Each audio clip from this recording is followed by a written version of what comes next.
지난주에 우리는 주님의 길을 예비한 이 세례 요한의 사역을 살펴보았습니다. 이 세례 요한은 예수님보다 6개월 먼저 이 세상에 태어난 사람이었고, 말씀 사역 역시 예수님보다 조금 더 일찍 시작했습니다. 그는 이 짧은 기간을 사역하면서 세례를 베풀었지만 그가 이스라엘에 일으킨 영적인 부흥은 정말로 엄청났습니다.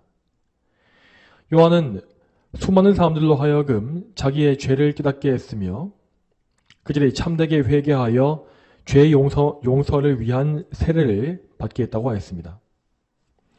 요한의 사역은 이 백성들의 마음을 겸손하게 낮춤으로 말미암아 그들이 메시아를 더욱 열망하게 만들었습니다. 이렇게 함으로써 이스라엘 백성들은 이제 곧 등장하실 예수 그리스도를 맞이할 준비를 하게 된 것이었습니다. 구약 성경에 이사야 선지자가 예언한 바와 같이 요한은 광야에서 여호와의 길을 예비하고 주님을 위한 대로를 곧게 하는 그 사역을 잘 수행한 것입니다.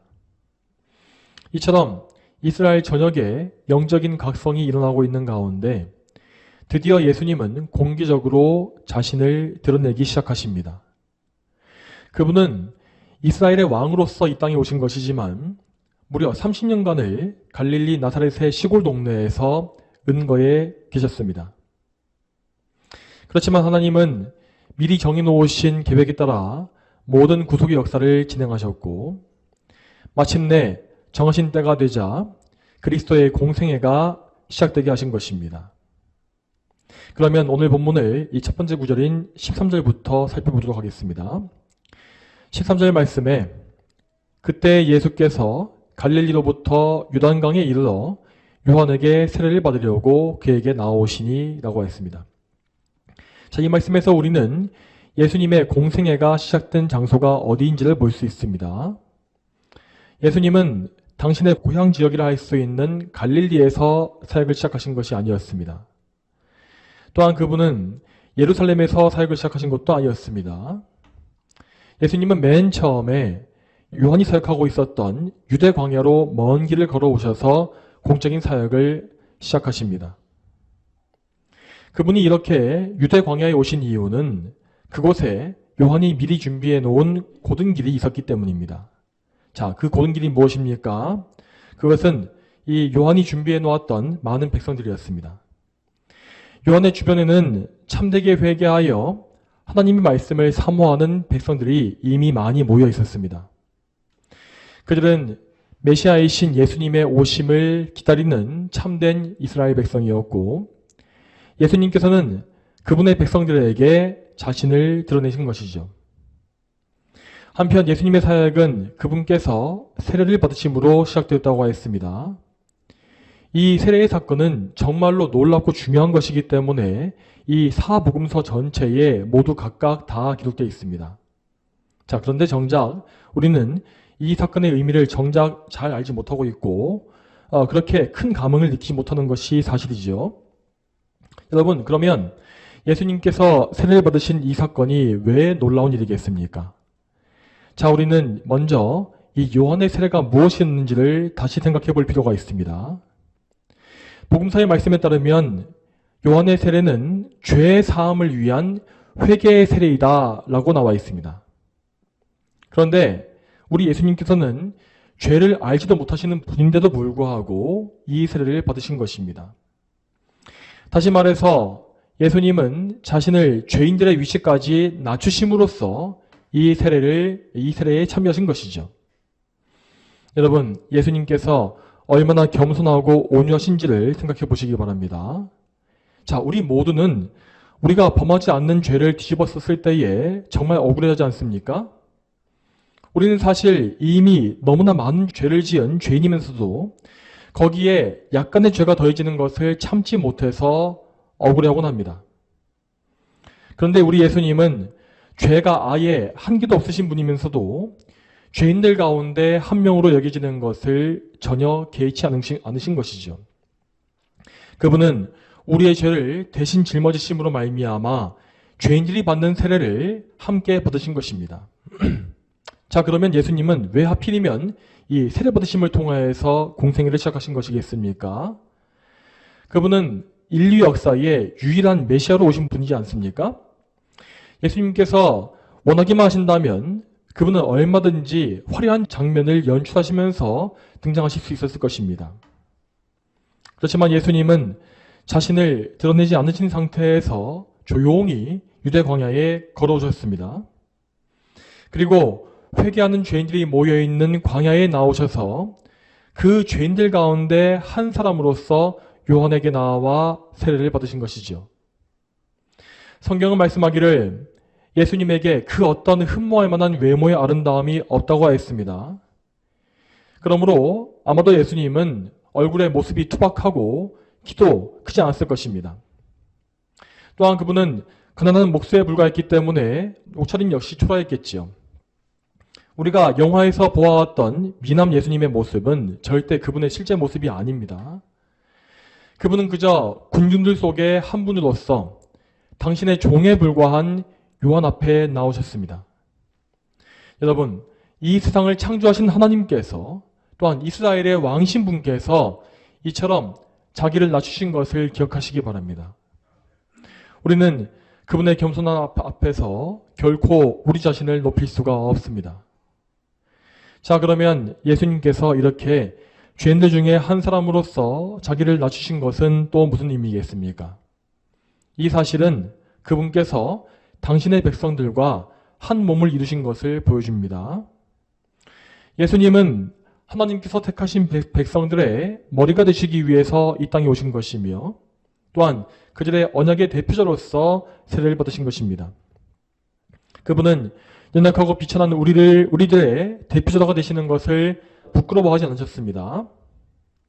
예수님이 이렇게 우리의 대표자가 되셔야 했던 이유는 우리의 첫 번째 대표자가 자신의 의무에 실패했기 때문입니다. 우리의 첫 번째 대표인 아담은 하나님의 명령을 거역함으로써 죄를 지었고 우리를 모두 멸망에 빠지게 만들었습니다. 그러므로 둘째 아담이신 예수님은 아담이 실패한 순종의 의무를 이행하시고 깨어진 언약을 복구하시기 위해서 이 세상에 오신 것입니다. 예수님은 그러므로 선택받은 백성의 머리로서 자신을 낮추심으로 세례를 받으신 것입니다. 이제 다음으로 14절을 보겠습니다. 14절 말씀에 요한은 그분을 말리면서 말씀드리기를 제가 선생님께 세례를 받아야 하는데 오히려 선생님께서 제게 오십니까? 하니. 자, 이 말씀에서 우리는 요한의 반응과 태도를 살펴볼 필요가 있습니다. 요한은 예수님께서 세례 받으시는 것을 말렸다고 하였습니다. 사실 이러한 반응은 우리가 보기에도 전혀 이상할 것이 없는 반응이지요. 예수님이 누구신지 아는 사람이라면 누구라도 이런 반응을 보였을 것이 분명합니다. 자, 그렇지만 여기에서 우리는 이 당시에 요한이 어떤 위치에 있었는지를 잘 생각해 봐야 합니다. 이때 요한은 이스라엘 백성들 사이에서 엄청나게 화제가 되었던 인물입니다. 사람들은 요한이 혹시 메시아가 아닌지 하는 기대감을 가지고 있었고 요한 역시 그 사실을 알고 있었습니다. 하지만 그는 이 자신이 메시아가 아니라고 단호하게 말했죠. 일반적으로 사람들은 인기와 명예를 얻게 되면 자아 도취와 교만에 빠지기가 쉽습니다. 그렇지만 요한은 일체 그러한 교만이 없이 오직 자신의 위치를 고수한 것입니다. 그는 하나님께서 자신에게 주신 사명을 분명히 알았으며 그리스도의 길을 예비하는 일에만 자신을 철저히 바쳤습니다. 만약 요한이 교만한 사람이었다면 예수님께서 자신에게 나오셨을 때에 자기를 높이기 위해서 그분께 기쁜 마음으로 세례를 주었을 것입니다. 그렇지만 요한의 관심은 오직 예수님을 나타내고 그분을 높이는 데만 있었습니다. 그래서 그는 자신이 감히 예수님께 세례를 줄 수 없다고 말한 것입니다. 또한 14절에 나와 있는 말리면서라는 말의 이 원어의 뜻은 아주 집요하고 완고하게 말려는 것을 의미합니다. 요한은 예수님의 무죄함을 잘 알고 있었고 또한 그분 앞에서 자기가 얼마나 비천한 죄인인지를 잘 알았습니다. 그래서 그는 예수님을 거듭 만류하면서 오히려 자기가 예수님께 세례를 받아야 한다고 주장했습니다. 자, 계속 이어서 15절을 보겠습니다. 자, 15절 말씀 같이 읽겠습니다. 15절 말씀. 네, 같이 읽겠습니다. 시작. 예수께서 그에게 대답하여 말씀하시기를 지금은 허락하여라. 이렇게 우리가 모든 일을 성취하는 것이 합당하다 하시니 그때야 요한이 허락하였다. 자, 요한은 분명히 겸손한 마음을 가지고 겸손한 마음으로 인해서 예수님께 세례 주는 것을 거절했습니다.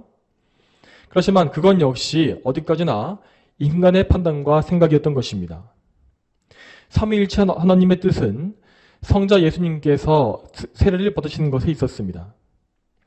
하나님의 뜻은 너무나 높고 깊으며 또한 그분은 너무나 밝은 빛 가운데 계십니다. 그러므로 아무리 경건한 성도라 할지라도 하나님의 뜻을 모두 이해한다는 것은 불가능하지요. 우리는 어디까지나 연약하고 무지한 피조물에 불과하기 때문에 반드시 하나님께로부터 가르침을 받아야 합니다.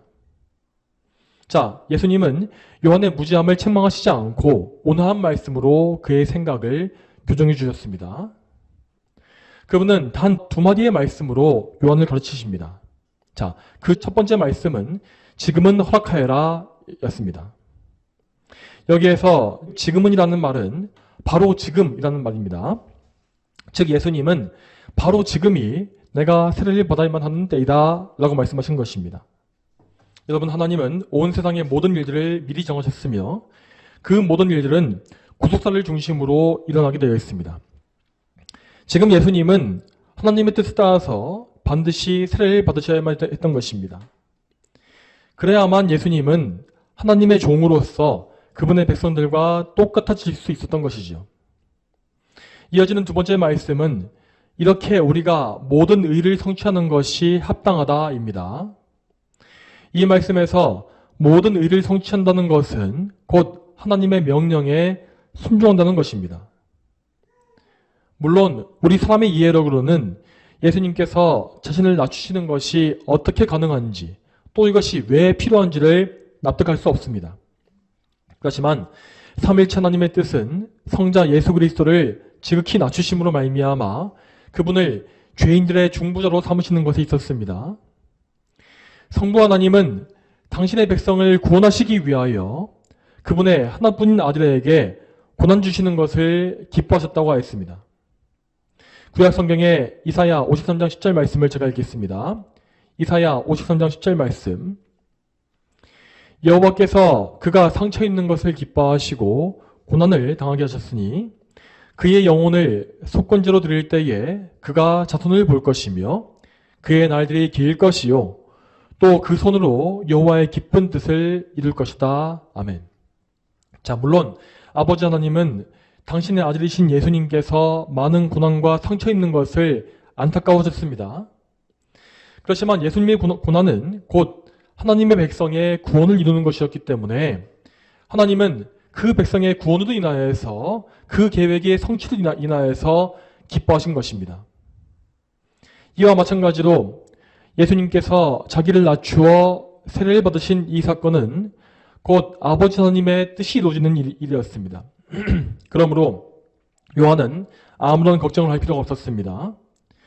그가 예수님께 세례 베풀기를 거절했던 이유는 자기 자신이 예수님보다 높아지는 것처럼 보여졌기 때문입니다. 하지만 요한은 오히려 그리스도께 복종하기 위하여서 자기의 생각을 꺾고 그리스도의 생각에 자신을 맞추기 위하여서 그분께 세례를 주어야 했던 것입니다. 자, 그리고 계속 이어서 본문의 마지막인 16절과 17절 말씀을 보겠습니다. 예수께서 세례를 받으시고 곧 물에서 올라오시자 바로 그때에 하늘이 그분께 열리고 하나님의 영이 비둘기같이 내려와 자기 위에 임하시는 것을 보셨다. 바로 그때 하늘에서 음성이 있어 말씀하시기를 이는 내 사랑하는 아들이다. 내가 그를 기뻐한다. 라고 하셨다. 자, 이 말씀 중에서 먼저 16절을 보게 되면 예수님 위에 성령께서 내려와 임하신 사실을 알 수 있습니다. 예수님은 그분의 백성을 대표한 머리로서 세례를 받으신 것이라고 하였습니다. 또한 예수님께서 받으신 세례에는 몇 가지의 중요한 의미가 더 포함되어 있는데 그 의미 중에 한 가지는 예수님께서 성령으로 기름 부음 받으신 것이었습니다.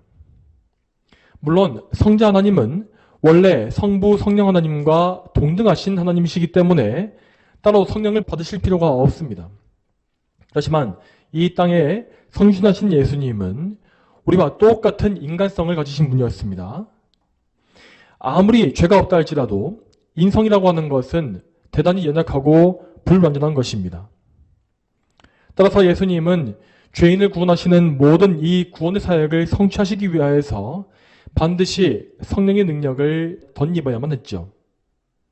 시편 45편 7절을 보게 되면 예수님에 대해서 이러한 예언이 나와 있는 것을 볼 수 있습니다. 자, 시편 45편 7절 말씀 같이 읽겠습니다. 왕께서 의를 사랑하고 악을 미워하니 그러므로 하나님 곧 왕의 하나님께서 왕에게 기쁨의 기름을 부으셔서 왕의 동료들보다 낫게 하셨습니다. 아멘. 이 말씀과 같이 예수님은 하나님께로부터 성령으로 기름 부음을 받으셨기 때문에 기름 부음 받은 자라는 뜻의 그리스도가 되신 것입니다. 여러분, 그리스도가 무엇입니까? 그것은 곧 예수님의 삼중 직분을 가리키는 직함이라고 할 수 있습니다.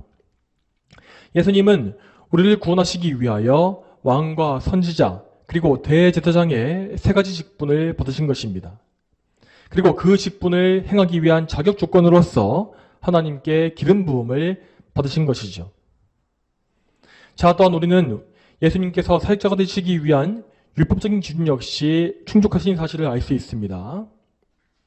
예수님께서 성령으로 기름 부음 받으신 이때는 그분의 나이가 만 30세 때였습니다. 민수기 4장 3절을 보게 되면 레위 자손이 성전에서 섬길 수 있는 나이가 만 30세부터라고 나와 있는 것을 볼 수 있죠. 자, 따라서 예수님은 정말 모든 면에서 하나님의 사역자로서 섬길 수 있는 자격 요건을 갖추신 것입니다. 그분은 영적인 면에서도 완전히 거룩하고 정결한 분이었고 또한 성령으로 기름 부음 받으셨으며 또한 육신적인 면에서도 그 나이의 기준을 다 갖추신 것입니다. 자, 한편 예수님께 임하신 성령께서는 비둘기와 같은 형상을 취하셨다고 했습니다. 자, 지금 우리에게 비둘기는 그렇게 좋은 이미지가 아니죠. 하지만 성경에서 비둘기는 순결하고 해가 없는 좋은 새로 나와 있습니다. 구약의 제사에서 유일하게 제물로 바칠 수 있었던 새는 비둘기였습니다. 또한 노아 홍수 때에 지면에서 물이 빠진 사실을 알린 새 역시 비둘기였죠. 이처럼 비둘기는 하나님께서 우리에게 은혜와 평화를 주시기 위해서 사용하신 도구였습니다. 그러므로 성령께서 비둘기와 같은 모습으로 내려오신 이 사실은 성령께서 구원을 위해서 행하시는 사역이 무엇인지를 잘 보여줍니다. 성령님은 하나님의 크신 능력과 은혜를 예수님께 전달하는 사역을 하셨으며 또한 그리스도께서 이루신 공로를 우리에게 전달해 주시는 사역을 하십니다. 참으로 우리는 비둘기와 같은 성령님을 통해서 삼위 하나님의 모든 은혜와 평강을 전달받게 되는 것입니다. 자, 다음으로 17절을 보게 되면 예수님의 세례에 대해서 성부 하나님께서 말씀하신 음성이 나와 있습니다. 여기에서 성부 하나님은 두 가지 사실을 말씀하십니다. 첫 번째로 하나님은 그리스도께서 당신의 아들이라고 선포하십니다. 자, 이 말씀은 구약의 그림자에 감춰져 있었던 귀중한 진리를 열어주는 것입니다. 자, 구약 성경에도 분명히 삼위일체의 삼위일체의 증거는 분명히 나오지만 그것은 어디까지나 모형과 예표를 통해서 상징을 통해서 희미하게 나온 것입니다. 예를 들어서 시편 2편 7절을 보게 되면 이런 말씀이 나옵니다. 시편 2편 7절 말씀에 내가 여호와의 칙령을 선포한다. 그분께서 내게 말씀하셨다. 너는 내 아들이다. 오늘날 내가 너를 낳았다. 자, 이 말씀은 아버지 하나님과 아들 하나님과의 관계를 직접 언급하고 있는 구약의 말씀입니다. 이렇게 구약에서 희미하게 상징적으로 게시된 내용이 이제 예수님의 오심을 통하여서 분명히 알려진 것입니다. 하나님은 성자 예수님을 당신의 아들이라고 직접 선포하심으로 말미암아 그분께서 성자 하나님이심을 증거하십니다. 또한 예수님 역시 이 땅에서 하나님을 아버지라 부르심으로써 당신의 신성을 말씀하셨죠. 그러므로 우리는 이 말씀을 문자적으로 믿고 예수 그리스도를 우리의 하나님으로 믿어야 할 것입니다. 자, 그리고 이어서 성부께서 두 번째로 하신 말씀은 내가 그를 기뻐한다 했습니다. 여러분, 그리스도께서 하나님의 기쁨이 되신 이유가 무엇이겠습니까? 그 이유는 예수님께서 당신의 백성을 대신하여서 의를 이루셨기 때문입니다. 하나님께 택함받은 백성들은 성령으로 거듭나기 이전까지 다른 죄인들과 전혀 다른 점이 없습니다. 그들은 모두 아담의 원죄를 유전받은 죄인에 불과하며 하나님을 기쁘시게 할 만한 그 어떤 의도 이룰 수가 없습니다. 그렇기 때문에 우리 예수님은 당신의 백성과 똑같은 사람이 되셔야 했던 것입니다. 그 백성들을 대신해서 하나님의 율법을 준행하시고 그들에게 나눠주기 위한 의를 이루시기 위해서 예수님은 우리와 똑같은 인간성을 취하신 것이죠. 예수님은 이 세상에 살아가신 모든 시간 동안에 전혀 흠결이 없는 완벽한 의를 이루신 것입니다. 그분은 매일 매순간 한 번도 빠짐없이 하나님과 이웃을 완전히 사랑하셨으며 하나님께서 금지하신 그 어떤 일도 행하신 일이 없었습니다. 참으로 예수님의 전생에는 하나님을 정말로 완벽하게 기쁘시게 하는 일로만 가득했던 것입니다. 그러므로 성부 하나님은 예수님의 의로움을 증거하시기 위하여서 그분이 기쁘시다는 사실을 말씀하신 것이죠. 자, 성부께서 예수님에 대해서 증언하신 말씀은 마태복음 17장 말씀에 한 번 더 나오고 있습니다. 자, 이 말씀은 변화상상에서 예수님께서 영광스럽게 변형되신 이후에 계시되었습니다. 마태복음 17장 5절 말씀에 이렇게 되어 있습니다. 그가 아직 말하고 있을 때에 빛나는 구름이 그들을 뒤덮었으며 마침 구름으로부터 음성이 들려왔다. 이는 내 사랑하는 아들이다. 내가 이 아들을 기뻐하니 너희는 이 아들의 말을 들어라. 자, 이 말씀에는 오늘 본문과 다르게 한 가지의 명령이 더 추가되어 있습니다. 자, 그 명령은 우리가 이 아들의 말을 들어야 한다라는 것입니다. 여러분, 그러므로 우리는 예수 그리스도를 우리의 유일한 구원자로 믿을 뿐만 아니라 또한 그분의 말씀에 전적으로 순종해야 합니다. 여러분, 예수님은 뭔가 새롭고 특이한 명령을 우리에게 주신 것이 아닙니다. 그분은 신구약 성경의 모든 계명을 다 정리하여서 단 두 가지의 대강령을 말씀하십니다. 내 마음을 다하고 내 목숨을 다하고 내 뜻을 다하여 주 너의 하나님을 사랑하여라. 그리고 너의 이웃을 내 자신처럼 사랑하여라. 이 두 계명은 이 성경 전체를 다 포괄하는 위대한 명령입니다. 우리는 그리스도 안에서 이 두 계명을 지키는 일에 우리의 삶을 다해야 합니다. 주님은 분명히 말씀하시기를 너희가 나를 사랑하면 내 계명들을 지킬 것이다 라고 하셨습니다. 참으로 우리가 하나님을 사랑한다면 주님이 명령하신 이 계명을 가장 사랑하고 여기에 순종하게 될 것입니다. 자, 이제 이 세례식을 한마디로 정리해 보겠습니다. 이것은 예수님께서 그리스도로서 기름 부음 받으신 공식적인 위임식이라 할 수 있습니다. 성령께서 가시적으로 임하신 것과 하나님께서 음성을 들려주신 것, 이 볼 수 있는 표징과 음성, 이 두 가지 증거는 그 자리에 함께했던 모든 사람에게 볼 수 있었고 들릴 수 있었던 증거였습니다. 이로써 하나님은 예수님께서 그리스도이심을 모든 사람에게 분명히 증거하신 것입니다. 다시 말하면 예수님은 그리스도로서 공적인 위임식을 치르신 것이며 중보자의 사역을 위한 공식적인 자격을 갖추신 것입니다.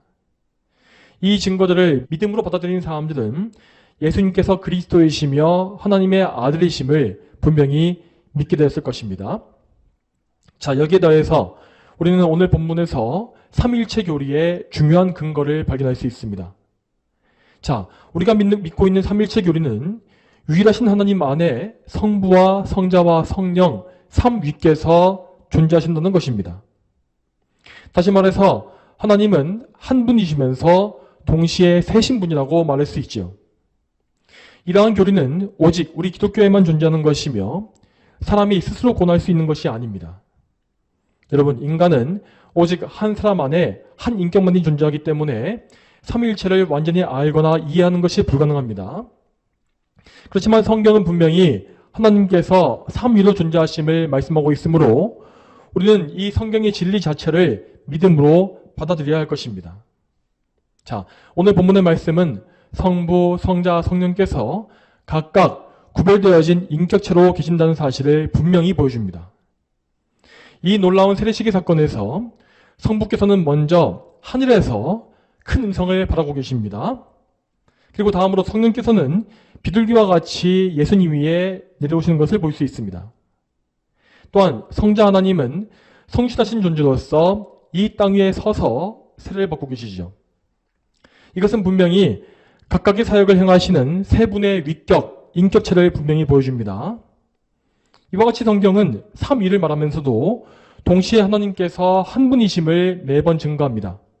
그러므로 이 두 가지의 내용을 종합해보면 성경은 분명히 한 분이시면서 동시에 세 위격으로 존재하시는 삼위일체 하나님의 교리를 우리에게 가르치고 있는 것입니다.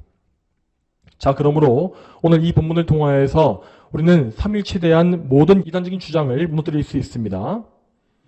오늘날 많은 교회들과 이단 종파에는 양태론이라고 하는 이단적인 교리가 많이 퍼져 있습니다.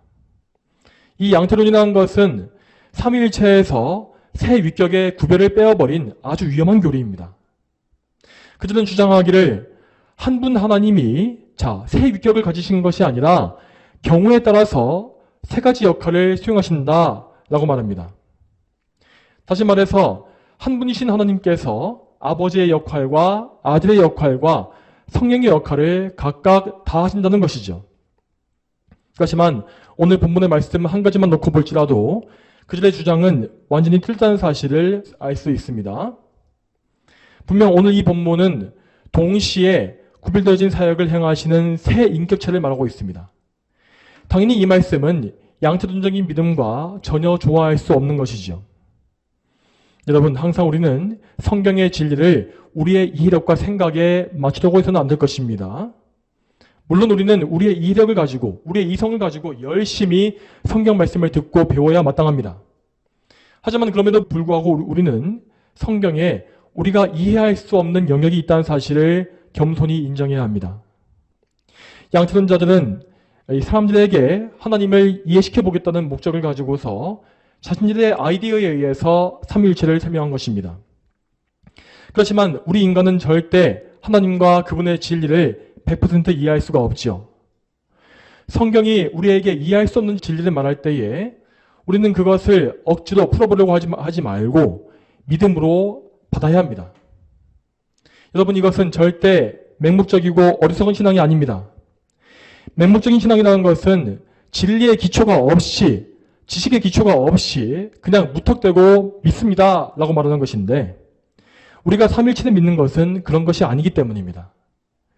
우리는 성경의 신비한 지식을 근거로 해서 이 지식을 기초로 해서 우리의 한계를 겸손히 인정하는 가운데 하나님께 순복함으로 믿음을 가지는 것입니다. 자, 또한 다음으로 우리는 우리를 구원하시기 위한 삼위일체 하나님의 사역을 볼 때에 큰 위로와 기쁨을 얻을 수 있습니다.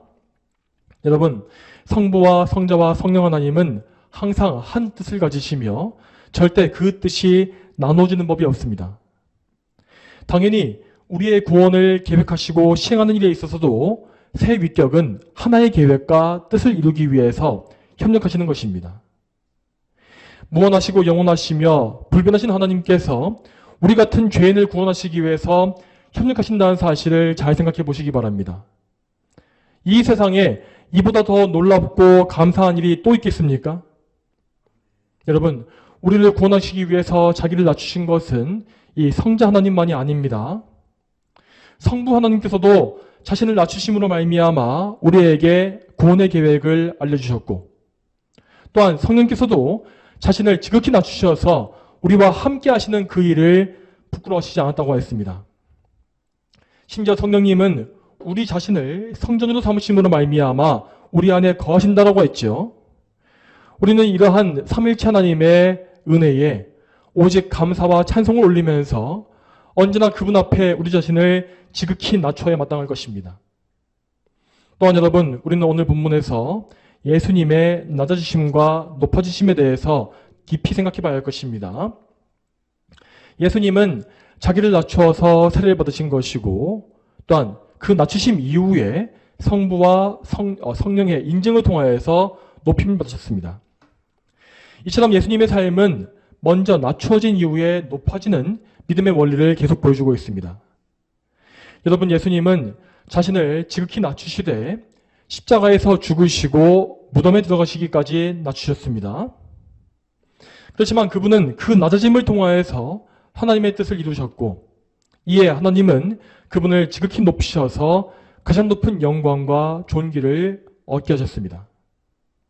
우리 성도들은 이러한 믿음의 원리를 반드시 알아야 합니다. 우리는 예수 그리스도와 연합됨으로써 그분의 낮아지심과 높아지심을 모두 따라야 하는 것이죠. 우리가 진정으로 예수님을 믿고 있다면 우리는 이 세상에서 어떤 낮춰짐을 경험할지라도 그것을 이상하게 여길 필요가 없습니다. 왜냐하면 우리의 머리신 예수님은 정말로 이 세상에서 가장 낮은 자리까지 내려가시기 때문입니다. 물론 육체적 고통이나 수치스러움의 정도에 있어서 예수님보다 더 심각한 지경에 처하는 사람이 간혹 있을 수 있겠습니다. 그렇지만 영혼과 육체의 모든 고난을 다 종합적으로 보았을 때에 우리 예수님은 정말로 이제까지 역사상 모든 인류 중에서 가장 큰 고통과 고난을 당하신 것입니다. 그분은 가장 끔찍하고 저주스러운 죽음을 당하시는 가운데 하나님의 어마어마한 진노의 형벌을 당하셨습니다. 또한 예수님은 십자가 위에서 지옥의 고통을 맛보심으로 말미암아 참으로 이 온 우주에서 가장 낮은 곳까지 내려가신 것입니다. 참으로 예수님은 당신의 사랑하는 백성들을 대신해서 모든 심판과 저주와 진노와 형벌과 모든 고난을 모두 남김없이 받으신 것이죠. 자, 그렇다면 그리스도와 연합되어진 성도들은 어떤 삶을 살겠습니까? 오늘 본문의 말씀은 예수님의 세례 받으심을 보여주고 있습니다. 우리의 머리가 되신 예수님께서 이렇게 세례를 받으셨기 때문에 그분과 연합된 성도들은 마땅히 구원의 증표로서 세례를 받아야 되는 것이죠. 그런데 여러분, 우리가 세례받는 것은 우리가 예수님의 몸에 속한 성도가 되었음을 보여주는 것입니다. 예수님의 몸에 속하여서 그분과 연합되어진 성도들은 이제 이 땅에서의 삶이 완전히 변화하게 됩니다. 그들은 예수님과 관계없는 불신자의 삶을 청산하고 예수님을 뒤따라가는 성화의 삶을 시작한 것입니다. 그리스도와의 연합과 세례의 관계를 가장 잘 보여주는 말씀은 로마서 6장에 나와 있습니다. 로마서 6장 3절부터 5절의 말씀을 다 같이 찾아서 읽어보겠습니다.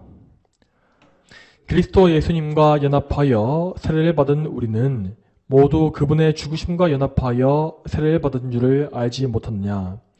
우리는 그분의 죽으심과 연합하여 세례를 받음으로 말미암아 그분과 함께 장사되었으니 이는 그리스도께서 아버지의 영광으로 말미암아 죽은 자들 가운데서 살리심 받은 것과 같이 우리도 또한 새 생명 가운데서 살도록 하려는 것이다. 만일 우리가 그분의 죽으심과 같은 죽음으로 그분과 연합한 자가 되었으면 또한 분명히 그분의 부활하심과 같은 부활로 그분과 연합하는 자가 될 것이다. 아멘. 자, 여러분, 이 말씀을 다시 한번 잘 보십시오. 우리가 믿음을 고백하고 세례받는 것은 곧 우리가 그리스도와 함께 장사되었다는 사실을 보여준다고 했습니다. 우리는 우리의 옛 사람, 이 죄악된 옛 삶을 모두 그리스도의 십자가에 못 박아 죽인 것이고 그 죽은 시체를 예수님의 무덤에 장사 지냈다는 것입니다. 그러므로 이렇게 옛 사람을 장사 지낸 사람은 그리스도의 부활과 함께 새 사람으로 다시 태어난 것과 같습니다. 그들은 성령으로 거듭나서 완전히 새로운 성품을 가지게 되었으며 죄에서 해방되어서 더 이상 죄에 종로도 사지 않게 되었습니다. 여러분, 그렇다면 이렇게 거듭난 성도들은 앞으로 어떤 삶을 살게 되겠습니까? 예수님께서 이미 우리를 위해서 모든 고난을 담당하셨기 때문에 성도들은 그저 편안하고 즐거운 삶을 즐기면 되는 것이겠습니까? 그렇지 않습니다. 제가 매번 말씀드리는 것이지만 성도들은 그리스도와 연합되어짐으로 말미암아 그분의 고난과 영광 두 가지 모두에 동참하게 되었습니다. 로마서 8장 17절 말씀에 이렇게 나와 있습니다. 자, 자녀이면 또한 상속자요 그리스도와 함께한 상속자이니 우리가 그분과 함께 영광을 받기 위하여 고난도 함께 받아야 할 것이다. 아멘. 자, 로마서 8장 17절 말씀입니다. 여러분, 이 말씀은 정확히 우리 예수님께서 살아가신 삶의 원리를 잘 보여주고 있습니다. 그분은 영원한 영광을 받기 위해서 잠시 동안의 고난을 기꺼이 참으셨습니다. 그래서 예수님은 정말 눈물과 수고와 고통으로 가득한 생애를 사신 것입니다. 당연히 그분의 뒤를 따라가는 성도들은 그분과 같이 고난의 가시밭길을 갈 수밖에 없는 것이죠. 물론 성도들은 예수님의 속죄하심으로 인하여서 모든 하나님의 진노와 저주에서 벗어났습니다. 그렇기 때문에 그들에게 주어지는 모든 고난은 그들을 형벌하기 위한 것이 아닙니다. 단지 하나님은 그들을 거룩하게 하시기 위하여서 그들에게 그러한 고난을 허락하시는 것이죠. 자, 그렇기 때문에 역사상 가장 거룩하고 경건한 성도들은 그들의 삶 속에서 더 큰 고난과 연단을 받을 수밖에 없었던 것입니다. 자, 먼저 성경 속 인물 중에서 바울이나 다윗을 보시기 바랍니다. 그들에 대한 성경의 기록은 정말 보통 사람들이 상상할 수가 없는 그 심한 고난과 수고를 보여주고 있습니다. 특히 바울의 경우에 그의 선교 사역은 끝내 목이 베어져 순교함으로써 마치지 않았습니까? 또한 교회사 속에 수많은 순교자들 역시 심한 박해와 고통을 당한 것은 마찬가지였습니다. 그들의 삶은 고난으로 가득했으며 누가 볼지라도 비천하고 낮은 지경까지 던져지곤 했습니다. 그렇지만 그러한 믿음의 사람들은 인내와 순종을 통하여서 자신의 전부를 하나님께 다 바쳤습니다. 하나님께서 그들을 끝까지 붙잡으셔서 그들을 영광의 길로 이끄셨기 때문입니다. 결국 그들 모두는 자신의 갈 길을 다하고 자신의 사명을 다한 이후에 그리스도의 승리와 영광에 동참하게 되었습니다. 그들은 지금 영광스러운 낙원에 먼저 들어가서 그리스도의 품에 안겨 있습니다. 그러므로 성도 여러분, 우리는 우리 주님이신 그리스도를 바라봐야 합니다. 우리 성도들은 아무리 극심한 고난과 박해에 떨어질지라도 예수님만큼 낮춰질 수 없습니다. 그러므로 예수님과 연합되어진 우리는 하나님께서 우리를 낮추실 때에 그것이 우리에게 가장 좋은 것이고 합당한 일임을 알고 순종과 감사를 바쳐야 합니다. 여러분, 우리는 예수님의 고난의 연합됨으로 말미암아 낮추어짐을 먼저 겪을 것입니다. 하나님은 당신이 각별히 아끼는 성도일수록 오히려 더 많은 고난과 더 낮춰지는 경험을 주십니다. 그렇지만 하나님은 그를 낮추심으로써 그가 더 많은 열매를 맺게 하시며 그리스도의 형상이 그 안에 더 온전히 더 명확히 이루어지게 역사하십니다. 그러므로 우리는 우리 삶의 모든 것을 하나님의 주권에 맡겨야 하고 또한 우리를 더욱더 거룩하게 해달라고 더 많이 기도해야 합니다. 더 많은 성화가 더 많은 고난을 가져온다 할지라도 그것을 두려워하지 마십시오. 우리에게 가장 좋은 것은 우리 안에 그리스도의 형상이 나타나는 것이며 더 많은 열매를 맺음으로써 하나님을 더 많이 기쁘시게 하는 것입니다. 우리가 기도해야 할 것은 우리 자신을 통하여서 하나님께서 영화롭게 되시는 것 그 한 가지입니다. 성도 여러분, 우리 모두의 삶이 거룩하신 하나님의 손에 굳게 붙잡히길 바랍니다. 저와 여러분 모두가 예수님과 연합됨으로 말미암아 그분의 고난에 동참하고 또한 그분의 영광에도 함께 참여하는 그러한 은총을 다 누리게 되기를 소망합니다. 다 함께 기도하겠습니다. 하나님 아버지, 오늘도 예수님의 말씀을 통하여서 우리가 예수님과 연합되어진 것이 어떤 것인지를 보게 하심에 감사드립니다. 참으로 우리는 하나님께 구원받을 만한 가치가 없는 죄인들이지만 하나님께서 저희를 긍휼히 여기시고 인도하심으로 말미암아 예수님과 저희를 접붙여 주시고 저희가 예수님 안에서 고난과 영광에 동참하게 하신 그 은혜에 참으로 감사드립니다.